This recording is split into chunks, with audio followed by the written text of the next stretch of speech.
I've actually brought something. Oh, no. This is, I believe you may remember this game. This is KLAX. It's another Atari game, right, that you ported to the Game Boy Color. With a bit of an addition in this one, though. From you the did source. something really cool in this version of the game, right? I did, and because it was a port, they gave us the source code, and I didn't understand C at the time. I'm used to Z80 assembly because I was hacking this. Right. So I was going through and trying to learn all that stuff. I had 6 weeks to port this game over, but I enlisted my friends and everything else, and we crammed, we got this game done, and we actually were ahead of schedule in that 6 weeks, believe it or not. So we're like, well, we have all this ROM space, we're ahead of schedule, what do we do? And we're just like, let's put whatever we want in here and just hide it. Like, that's what Easter eggs are all about. Right.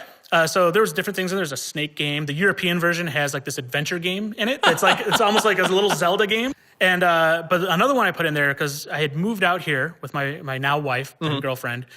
And I had intended to propose to her at some point here because we've been going out for so long. And so I'm like, this would be great. Put a proposal in the game. Yeah. And she loves puzzle games. I'm doing a puzzle game now. So let me just put that out there and she will find this thing and I'll put the code out where.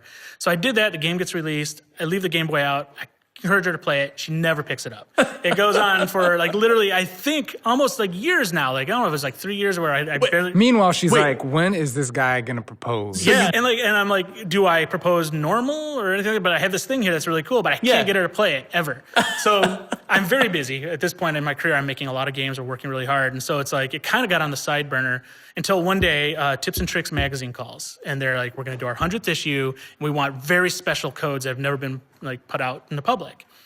And it just, my brain just rattles and I'm like, oh yeah, I have a perfect one. I almost forgot about this. Yeah. And I've got it. And this would maybe get her to play it if you put something cool in the magazine and I just leave that open. So they did that and they call her out by name in the article and they tell her to put this code into the game. So I left that out one night with the magazine, the game, everything queued up.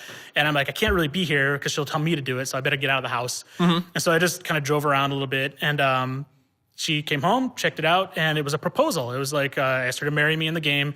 She calls up on the phone, like with yes and everything like that. So I come home, and then the rest, we kind of, was history after that. And then it got around. A lot of people, this is like before Reddit was big and everything like that. And it just started getting around, and next thing I know, everybody's like, I was now the wedding guy before Donkey Kong Dad. Yeah.